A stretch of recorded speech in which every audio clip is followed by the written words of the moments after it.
कृष्ण भगवान की जय। श्री गोपाल कृष्ण भगवान की जय। श्री वृंदावन धाम की जय। श्री वृंदावन धाम की जय। परम पूज्य श्री स्वामी जी महाराज की जय।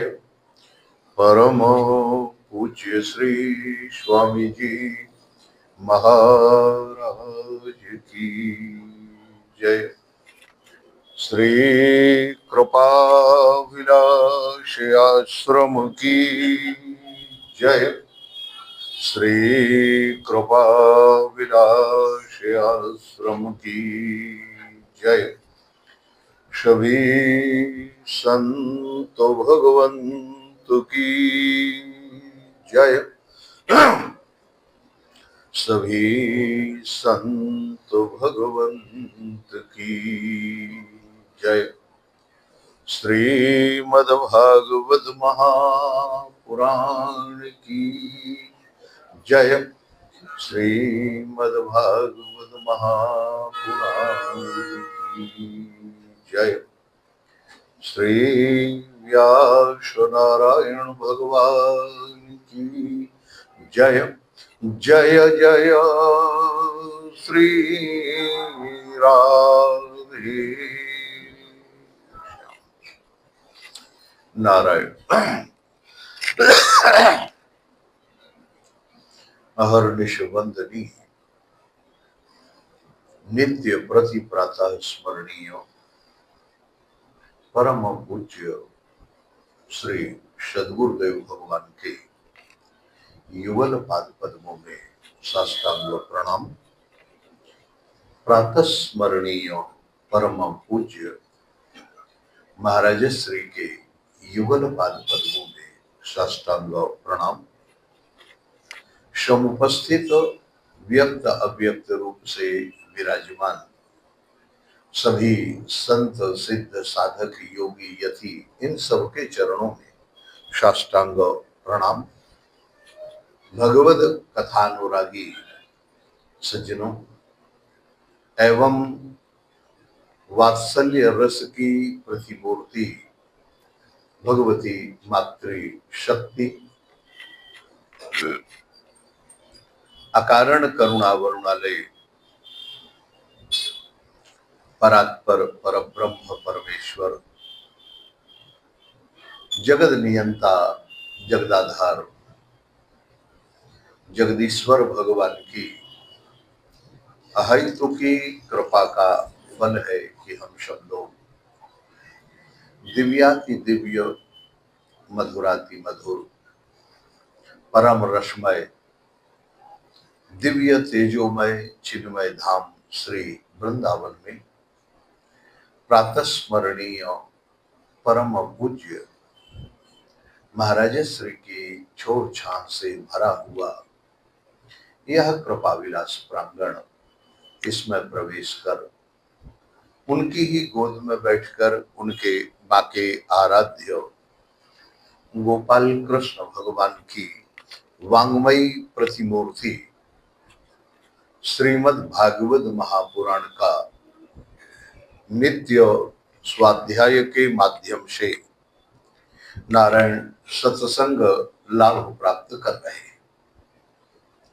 आइए हम सब लोग मिलकर अपने कथा के प्रसंग पर प्रवेश करते हैं और मन को लेके नारायण चलते हैं भगवान की त्रिभुवन पावनी कथा गंगा की ओर, जहां पर नारायण देखो कितना बढ़िया संयोग है।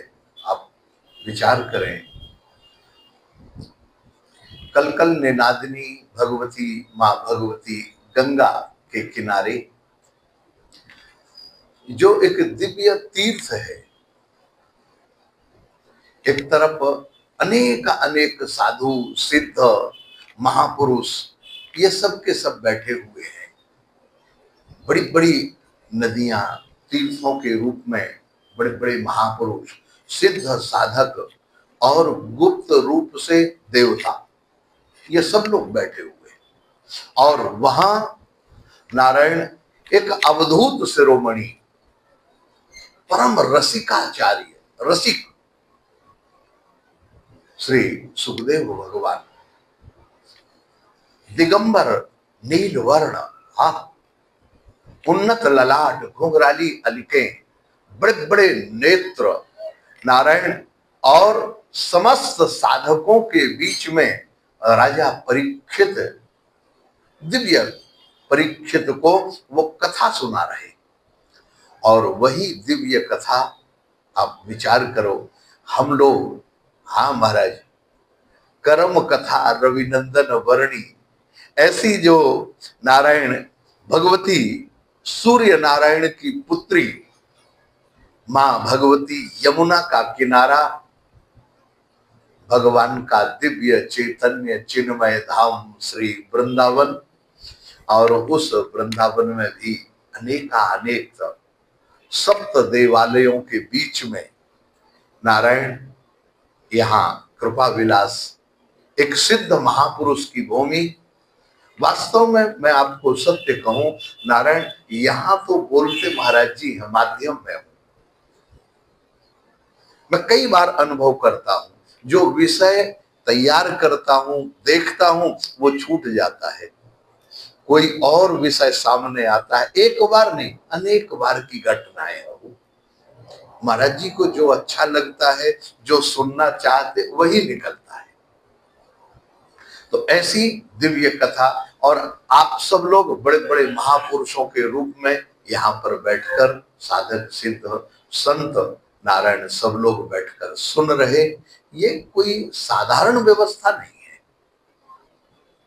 राधा रानी हमारे ठाकुर जी की ये प्रत्यक्ष कृपा है, प्रत्यक्ष।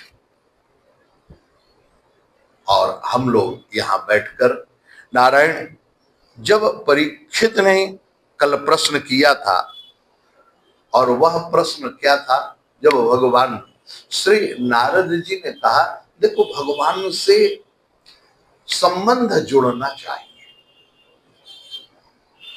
चाहे प्रेम से जुड़ जाए और चाहे द्वेष से जुड़े, बैर से जुड़े, लेकिन संबंध आपका भगवान से होना चाहिए। बस आपका संबंध भगवान से है, आपके आराध्य से है, तो नारायण भगवान कहते हैं किसी येन केन प्रकारेण मनः कृष्णम निवेशय, किसी भी प्रकार से हमारा मन भगवान से जुड़े, हम भगवान से जुड़े। कंस बैर के माध्यम से भगवान से जुड़ा, गोपियां प्रेम के माध्यम से भगवान से जुड़ी, नारायण यशोदा नंद बाबा ये वात्सल्य रस के माध्यम से भगवान से जुड़े, वसुदेव देव की वात्सल्य रस के माध्यम से जुड़े, श्री उद्धव जी मधुमंगल मनसुखा स्तोक कृष्ण ये सखा के माध्यम से भगवान से जुड़े, गोपियां माधुर्य भाव की दृष्टि से भगवान से जुड़ी, वहीं पूतना बैर भाव से भगवान से जुड़ी। लेकिन उद्देश्य किस जुड़ना किससे है? भगवान से। इन दोनों वृत्तियों में एक अंतर हो जाता है, ध्यान रखना। प्रेम से चिंतन करने में हृदय आनंद से भर जाता है, और वैर विरोध से चिंतन करने में हृदय में जलन होती है। प्रेम से चिंतन करोगे तो आनंद आएगा, और द्वेष से चिंतन करोगे तो जलन होगी, मन खींचेगा, मरने मार जो द्वेषात्मक वृत्ति है वह जागृत होगी। नारायण आप जरा देखें, मैया यशोदा थोड़ी देर के लिए भगवान से क्रोध कर देती है। लाला, तूने ददिया सास के जमाने का मेरा मटका फोड़ दिया, आज तेरे को मैं बांधूंगी। नारायण और मैया किसी भी क्षेत्र में आप जरा विचार करें, मैया यशोदा, नारायण, मैया यशोदा उनको बांधने का प्रयत्न करती है। आ जाइए, आ जाइए, इधर निकल जाए किनारे। मैया यशोदा बांधने का प्रयत्न करती है, लेकिन नारायण आप देखो बांधने में समर्थ नहीं हो पाती। क्यों? क्योंकि वो परमात्मा सर्वसमर्थ है, जिसकी वाणी से, जिसके नाम से, जिसके रूप से ये सारा संसार बंधा हुआ है, उस परमात्मा को साधारण रस्सी क्या बांधने में समर्थ हो सकती है? लेकिन भक्त अपना प्रयास करता है, भक्त का अपना भाव है। मैया कहती है मेरा लाला है, मैं क्यों नहीं बांधूंगी? अगर इसको ऐसे ही छोड़ दूंगी तो ये नारायण आज तो इसने छोटा सा नुकसान किया, मटकी फोड़ी है, कल बहुत बड़ा नुकसान करेगा, तो इसको ताड़ना देना बहुत जरूर।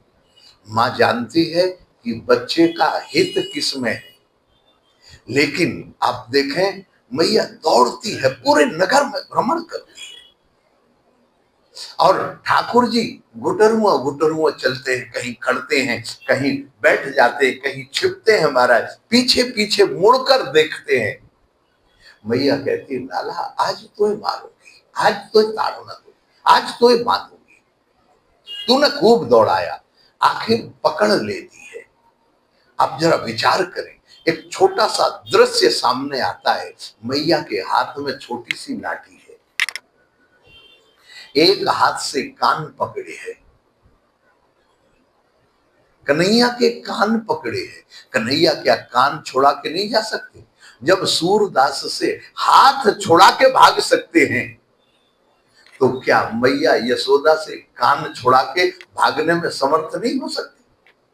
लेकिन बाहरी लीला पुरुषोत्तम ऐसे करुणा परवश हमारे ठाकुर नारायण, वो मैया के सामने मोटी मोटी बड़ी बड़ी आंखों से आंसू तो गिरा रहे हैं, लेकिन भागने में समर्थ।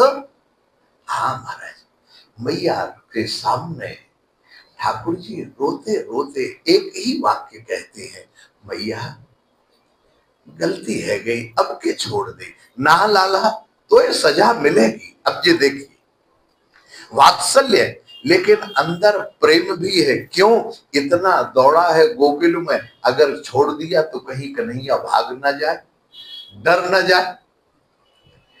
पहले गांव में माताएं आप देखो बच्चों को क्या करती थी, हाँ हमारे बच्चे के पैर को चारपाई से बांध देती थी, और पानी वगैरह लेने के लिए घर के काम करने लगे, हमने देखा है अपने गांव में।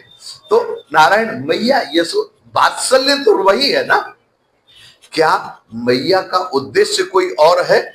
अब जरा सोचिए, लेकिन क्या सुंदर लीला नारायण ठाकुर जी।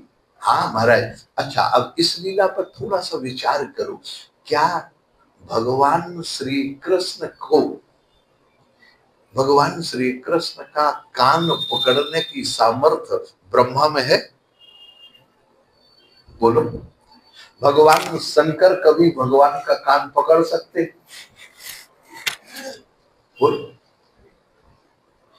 अन्य किसी भी देवता में, किसी भी साधक में, किसी भी सिद्ध महापुरुष में भगवान के कान पकड़ने की ताकत है?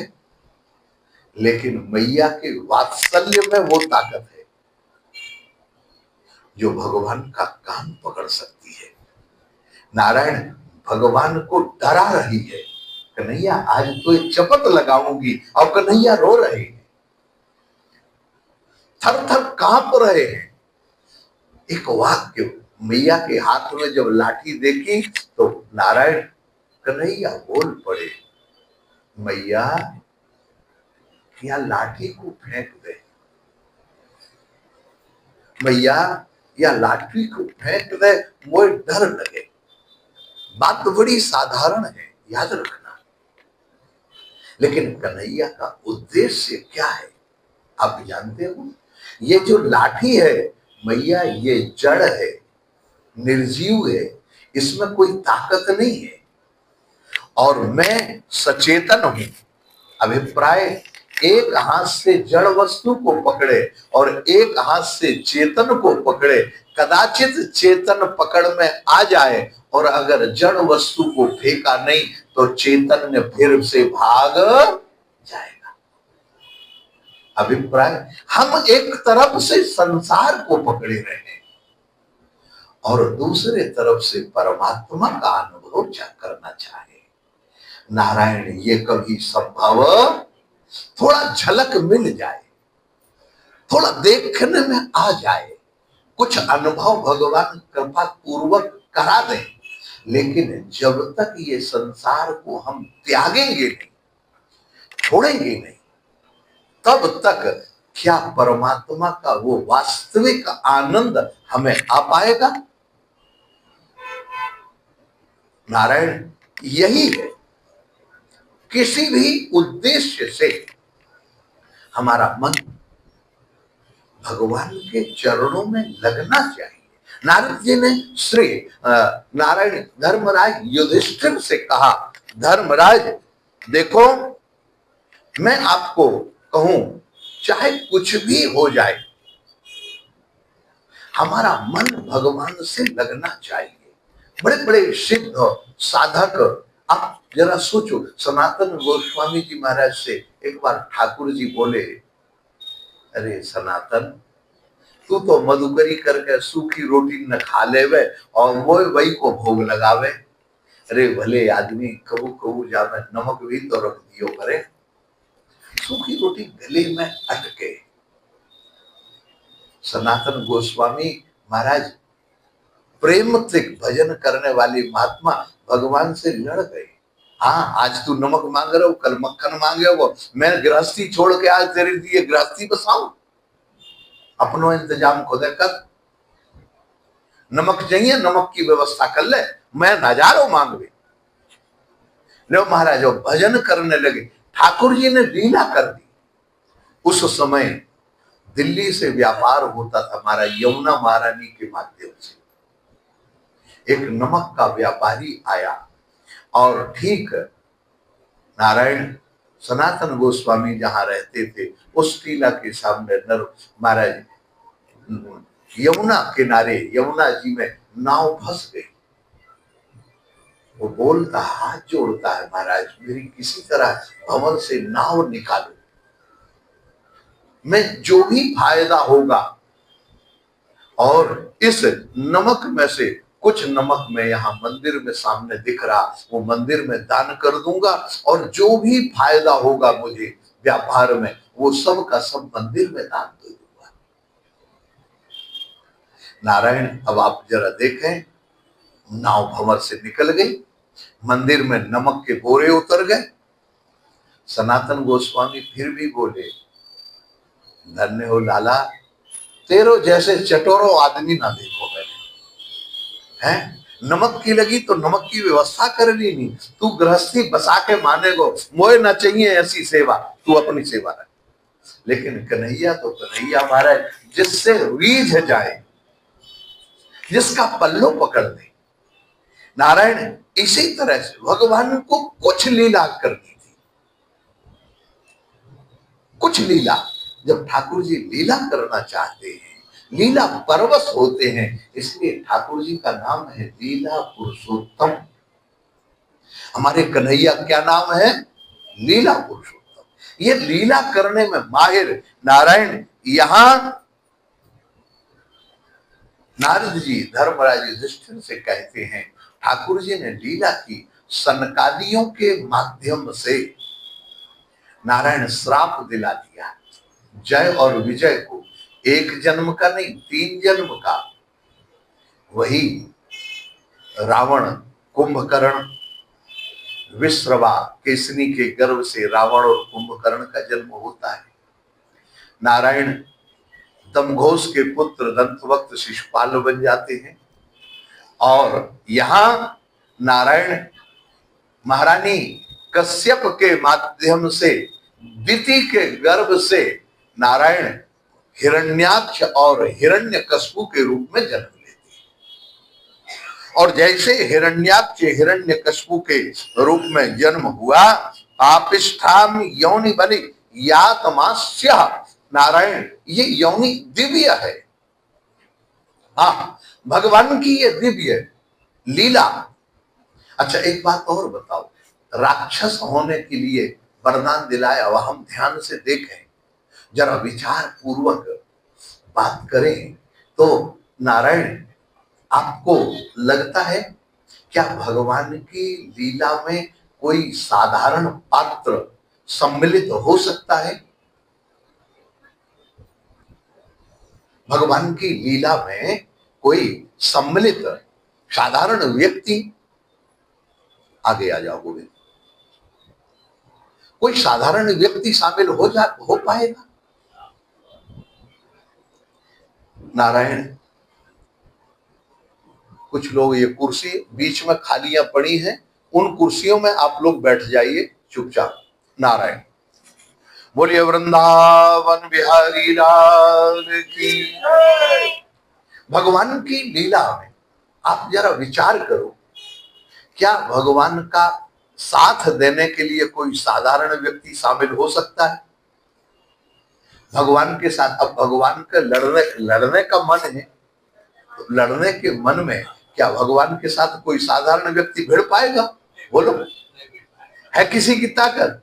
अरे आज के लोग ये मक्खी मच्छर के समान भी नहीं है हो। ये क्या, भगवान से लड़ने के लिए कौन? भगवान के द्वारपाल चाहिए, उनमें वो योग्यता है नारायण। लेकिन हिरण्याक्ष हिरण्यकश्यप, इन दोनों को आप देखें नारायण, इन दोनों के द्वारा भगवान लीला तो करते। हिरण्याक्ष के माध्यम से नारायण भगवान वाराह का रूप धारण करते हैं, जिसको यज्ञ नारायण कहते हैं। वाराह कौन है? यज्ञ नारायण भक्त, जिनके माध्यम से आज दुनिया में जितने यज्ञ हो रहे, 8 तरह के यज्ञ हैं, उन सारे यज्ञों की पृष्ठभूमि है यज्ञ नारायण भगवान वाराह। अगर वाराह का अवतार नहीं होता तो क्या हम लोग यज्ञ की विधा जान पाते? बोलो। अच्छा, तो भगवान ने हिरण्याक्ष का वध किया, या अथवा वाराह रूप धारण करके हम लोगों को एक सनातन परंपरा का, भगवत प्राप्ति का यज्ञ के माध्यम से मार्ग बताया। मार्ग बताया ना, तो ये भगवान की करुणा नहीं? बोलो, कितनी बड़ी करुणा है। अच्छा, दूसरा, अब जरा और आगे देखो, यहां तद विद्येशे कथनमान ब्रूहि प्रहलादस्य आत्मवाद। नारद जी कहते हैं, नारायण हिरण्यकश्यप के बेटे हुए सबसे छोटे प्रहलाद, ह्लाद, संह्लाद, अनुलाद और प्रहलाद, ये 4 पुत्रों में प्रहलाद सबसे छोटे बेटे हुए। अब कथा ध्यान से देखना, आगे हम लोग चल रहे हैं। नारायण, इनसे हिरण्यकश्यप जबरदस्ती द्वेष करता है, उसका स्वरूप है वो दोष रोपण। अच्छा, क्यों करता है? क्योंकि प्रहलाद भगवान का नाम लेते हैं और हिरण्यकश्यप कहता है मुझे भगवान मानो। अंतर देखना, प्रहलाद कहते हैं कि तुम भगवान नहीं, भगवान के हो सकते हो लेकिन भगवान नहीं हो सकते। तुम भगवान के हो सकते हो लेकिन भगवान, दुनिया में यही है। इस जगत की, दुनिया की चित्र विचित्रता को देखकर मैं हैरान हो गया। इस जगत की चित्र विचित्रता को देखकर नारायण में हैरान हो गया। अरे इंसान तो बन न सका, भगवान हो गए। हम पहले इंसान तो बने, अब जरा ये कोई आज की बात नहीं है। आज देखो कौन आ रहे का, वो फलाने भगवान आ रहे, आज दूसरे भगवान। मैं आपको आज से लगभग नारायण 10-12 वर्ष पहले की बात बताऊं। मुंबई में नारायण प्रेमपुरी आश्रम में कथा हुई। यही प्रातः स्मरणीय परम पूज्य महाराज श्री के कृपा पात्र एक परिवार थे, उन्होंने कथा कराई। नारायण प्रेमपुरी आश्रम में बड़ा दिव्य आयोजन हुआ। लगभग 15-16 वर्ष हो गए इस बात को। नारायण अब कथा कराई तो शाम को हम लोग, दिन में कथा होती थी, सायंकाल के समय बढ़िया आनंद से खूब आनंद आता था। काफी लोग इकट्ठे, 350-400-500 लोग इकट्ठे हो जाते थे। और शाम के समय वहीं पास में ही बाबुलनाथ रोड पे आगे समुद्र है तो घूमने निकल जाते थे। एक दिन देखा महाराज ऐसे, जैसे बाबूजी हमारे बैठे हुए हैं नारायण भगत जी, पीले कुर्ता पहने, ऐसे ही एक सज्जन देखे, पीला कुर्ता और पीला पैजामा, बड़ी लंबी माला डाले, 3-4 माला डाले, हाथ में चांदी की छड़ी और दाढ़ी रखी हुई। महाराज धीरे धीरे, माथे पर कोई तिलक विलक नहीं, कहीं कुछ नहीं, और धीरे धीरे छड़ी लेकर चल रहे। उनके पीछे लगभग 25-30 लोग। अब हम लोग तो ठहरे वृंदावन वासी महाराज। अब हम लोगों को, मुझे कौतूहल हुआ। मैंने कहा भैया एक बात बताओ, ये कौन है? कहा तुम्हें नहीं मालूम? चलो परिचय करा। हमने कहा नहीं, वो तो खैर ठीक है, परिचय बाद में, पहले आप बताओ ये कौन? कहा तुम्हें मालूम नहीं, ये कल्कि भगवान है। हमने कहा वाह, कल्कि भगवान अवतार हो गया? कहा लो। भैया कितने दिन हो गए? लो, आपको मालूम नहीं, ये तो 25 वर्ष से रह रहे। उसी समय नारायण वो मुंबई में 2 साल पहले बाढ़ आई थी और कितने लोग खत्म हो गए थे। मैंने धीरे से उन लोगों से कहा, मैंने कहा एक बात बताओ, अभी जो मुंबई में बाढ़ आई थी तब तो ये भगवान यही थे ना? हाँ। तो फिर इन भगवान ने उन बेचारे बाढ़ में फंसे हुए लोगों को बचाया नहीं? कहा तुम नास्तिक हो। अब महाराज मेरे को कुछ ना कुछ उल्टा सीधा कहा, ऐसे भगवान को महाराज आज जहां देखो वहां भगवान की बाढ़ आई हुई है। तो ये कोई बहुत बड़ी बात नहीं है। आप थोड़ा ध्यान दें, मैं सतयुग की घटना बता रहा हूं। हिरण्यकशिपु भी अपने को भगवान कहता है। तो कलयुग में अगर व्यक्ति अपने को भगवान कहे तो क्या आश्चर्य? बोलो, है कोई आश्चर्य? नारायण तो इसलिए ज्यादा आश्चर्य नहीं करने के, लेकिन अपनी श्रद्धा, थोड़ा ध्यान दें, नारायण अपनी श्रद्धा को बनाकर रखना चाहिए। हमारी श्रद्धा किसी व्यक्ति में ना हो, नारायण किसी व्यक्ति के साथ ना हो, या तो हमारी श्रद्धा संत के चरणों में झुके या फिर भगवंत के चरणों में झुके, दूसरी जगह श्रद्धा नहीं। संत और भगवंत ही जीवन का कल्याण करने वाले। नारायण हिरण्याक्ष का वध हो जाने के बाद हिरण्यकशिपु, हिरण्याक्ष के जो पुत्र हैं नारायण, उनको और उनकी पत्नी, हिरण्याक्ष की जो पत्नी है रुषा भानु उसका नाम है, उसको महाराज सांत्वना देने के लिए बोलते हैं, अरे चेदम मृषा पूर्ण संदस्ता दसनच्छदा, अरे क्या चिंता करते हो, हमारा भाई वीर है। अब उपदेश देने वाले भी बड़े गजब के होते हैं महाराज। हाँ, उपदेश दे, अरे तुम क्यों चिंता करते हो, शोक है और ऐसा है और वैसा है, और जब खुद के ऊपर घटना घटती है तो वो सामने वाले सोचते जैसे तुम हमारे यहाँ आए थे वैसे हम भी जाएंगे, तुमने हमें समझाया तो हम भी तुम्हें समझाएंगे। हाँ, और फिर आत्मा अमर है, वो फलाना है, वो ठिकाना। हिरण्यकशिपु कहता, अब देखो महाराज ये जो हिरण्यकशिपु, इसकी स्थिति बड़ी गंभीर है। भाई के मरने का क्रोध है हृदय में कि विष्णु ने मेरे भाई को मार डाला। अब करान दृष्टोग्र दृष्टा दुष्प्रेक भ्रगुटी मुखा, भौं तानी हुई, आंखें लाल लाल, तांबे कैसी बाल। महाराज उग्र मुकुट लगाए हुए, बड़ी बड़ी जीभ लपलपाता हुआ, हाथ में त्रिशूल लेके, और अपने महाराज जो उनके सहायक लोग थे सब लोगों को इकट्ठा किया। हिरण्याक्ष सबको इकट्ठा करता है और इकट्ठे करके कहता है, अच्छा इकट्ठे में शतबाहु हयग्रीव नमुचे पाक इलवलहा विप्रचित्ते। अरे वो शतबाहु हयग्रीव नमुच ए पाक इलवल विप्रचित्त, मम सुनो, हे शकुनी मेरी बात ध्यान से सुनना।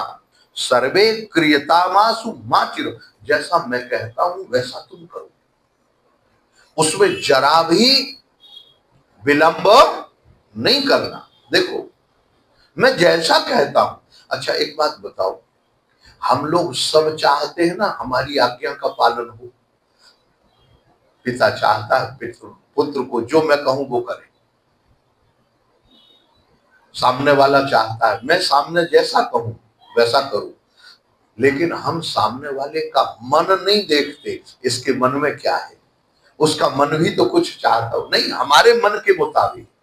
दुनिया में झगड़े ही इस मन का है। मन के हारे हार है, मन के जीते जीत, और मन ही मिलावत मीत सो, मन ही करात फजी। ये मन हमारा, नारायण अगर हमारा मन बन जाए। हाँ महाराज, आज जरा हम लोगों की दशा क्या है आप जरा देखो। दुनिया में आपने देखा होगा दो तरह का धन एक अपना धन है और एक काला धन है ना। अच्छा काले धन की पहचान क्या है बोलो। काला धन उसकी पहचान क्या है, उसकी पहचान केवल इतने ही है, माल किसी दूसरे का, कब्जा किसी तीसरे का, यही है ना। माल जिसमें हमारा हक ना हो और हम जबरदस्ती हक जमाए, वही तो काला धन है, अधर्म की कमाई। अब जरा विचार करो, ये काला धन वस्तु किसी की और कब्जा हमारा, और हम लोग क्या कहते हैं जरा ये देखो, हमारा क्या है, हमारा क्या है बताओ। हम लोग मंदिर जाते हो, कहते भगवान तन मन धन सब अर्पण, सब कुछ है तेरा स्वामी, सब कुछ है तेरा, तेरा तुझको अर्पण, क्या लागे मेरा, ओम जय जगदीश हरि। अच्छा क्या लागे मेरा ये तो कहते हैं, लेकिन बिहारी जी के मंदिर के बाहर निकलते ही क्या कहते हैं, महाराज मेरा मन नहीं लगता, मेरे बेटे सुनते नहीं, मेरी स्थिति खराब, मेरा धन चला गया। अच्छा तुम्हारा क्या है बता दो, क्या है कुछ, ये तुम्हारा शरीर भी तुम्हारा है, बोलो क्या तुम्हारा है। अच्छा तुम सोचो प्राण तुम्हारे हैं, बोलो। अच्छा प्राण अगर आदमी के होते जरा सोचो।